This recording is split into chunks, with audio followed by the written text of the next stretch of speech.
Lecture du livre des Actes des Apôtres. En ces jours-là, Paul, qui avait quitté Antioche avec Silas, arriva ensuite à Derbé puis à Lystre. Il y avait là un disciple nommé Timothée. Sa mère était une juive devenue croyante, mais son père était grec. À Lystre et à Iconium, les frères lui rendaient un bon témoignage. Paul désirait l'emmener.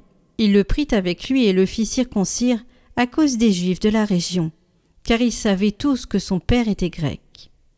Dans les villes où Paul et ses compagnons passaient, ils transmettaient les décisions prises par les apôtres et les anciens de Jérusalem, pour qu'elles entrent en vigueur. Les églises s'affermissaient dans la foi, et le nombre de leurs membres augmentait chaque jour. Paul et ses compagnons traversèrent la Phrygie et le pays des Galates, car le Saint-Esprit les avait empêchés de dire la parole dans la province d'Asie. Arrivés en Mysie, ils essayèrent d'atteindre la Bithynie, mais l'Esprit de Jésus s'y opposa. Ils longèrent alors la Mysie et descendirent jusqu'à Troas. Pendant la nuit, Paul eut une vision. Un Macédonien lui apparut debout, qui lui faisait cette demande.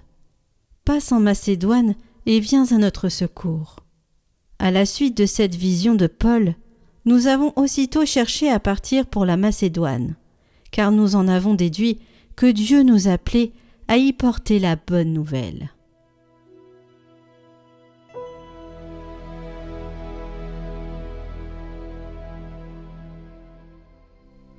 Acclamez le Seigneur terre entière. Acclamez le Seigneur terre entière. Servez le Seigneur dans l'allégresse. Venez à lui avec des chants de joie. Reconnaissez que le Seigneur est Dieu. Il nous a fait et nous sommes à lui. Nous, son peuple, son troupeau. Oui, le Seigneur est bon, éternel est son amour. Sa fidélité demeure d'âge en âge.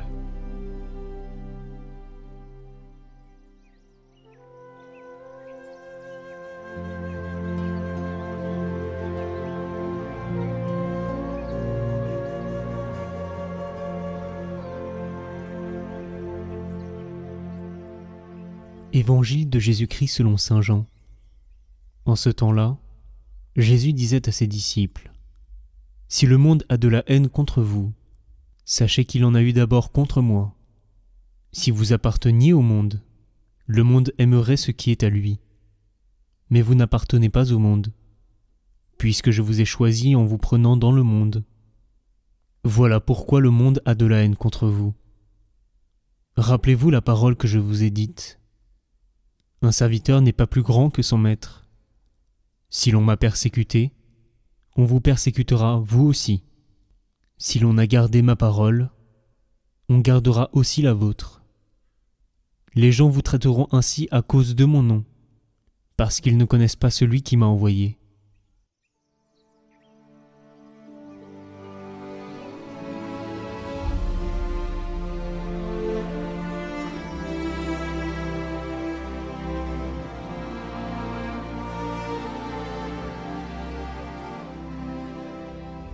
Il y a une forme de solitude étrange à être chrétien dans un monde qui n'en comprend plus les codes, n'est-ce pas?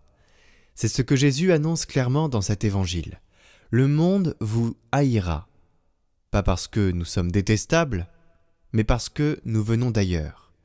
Nous ne jouons plus selon les règles de ce monde, celles de la domination, de l'image, du cynisme, etc., mais selon celles du royaume. Fidélité, amour vrai, vérité jusqu'au bout.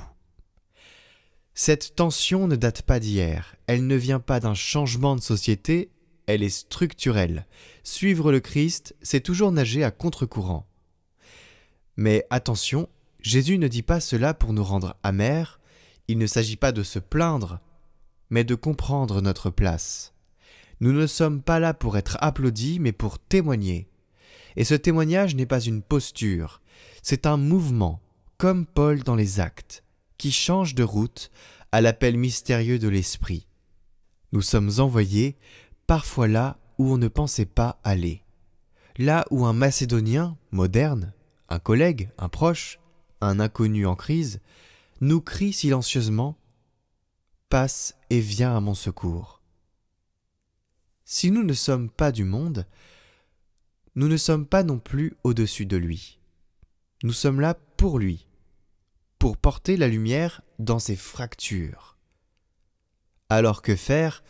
D'abord ne pas se décourager quand l'incompréhension ou le rejet surgissent. C'est un signe que nous ne sommes pas dilués. Ensuite, écoutez. Où l'Esprit nous envoie-t-il aujourd'hui? Quelle Macédoine m'attend? Quel collègue m'attend? Quel proche, quel inconnu en crise m'attend? La mission n'est pas une abstraction, elle est là dans la vie concrète, dans le prochain à aimer, la vérité à dire, l'espérance à incarner. Et si parfois on est fatigué, découragé, si rien ne nous semble marcher, eh bien on doit se souvenir que le monde ne nous a pas choisis. Mais Dieu, lui, il nous a choisis. Et il ne se trompe jamais dans ses choix. Alors ne perdons pas notre temps à douter de la lumière quand elle est déjà en train de nous précéder. Et nous devons être les porteurs de cette lumière dans ce monde. Alors posez-vous la question si dans votre vie, vous n'avez pas de confrontation, vous n'avez pas de difficulté à annoncer le message, eh bien c'est peut-être que vous n'y allez pas dans ce monde pour annoncer un message qu'il ne veut pas entendre, mais qu'il a besoin d'entendre. On n'est pas chargé de convaincre, on est chargé de dire.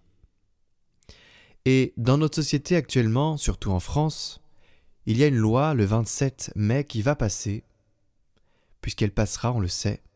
J'espère le contraire, mais soyons honnêtes, le monde est tellement aveuglé aujourd'hui, il y a vraiment une conscience d'une nouvelle société individualiste qui nie la vérité. Et ça s'est passé avec plein d'autres lois. Et je ne vois pas pourquoi ça ne se passerait pas. Mais c'est pas grave si ça passe. C'est pas grave parce qu'on a l'espérance. Et l'espérance de cette loi sur la fin de vie, sur l'euthanasie, sur l'aide à mourir, eh bien, c'est de croire que malgré tout, la grâce du Seigneur va venir, là où on l'attend le moins. Il nous faut aujourd'hui parler de cela à nos proches, parler de cela à nos élus, ne pas avoir peur d'aller contre, parce que ce n'est pas de la politique, c'est de la vie dont on parle. Et de quelle vie nous voulons pour notre futur. Alors, chers amis, je vous invite à prier. Et on est souvent invité à prier, même trop souvent peut-être. Mais c'est un rappel brûlant du fait que la prière, c'est ce qui nous permet d'être en communion tous ensemble. Surtout quand on a une intention commune.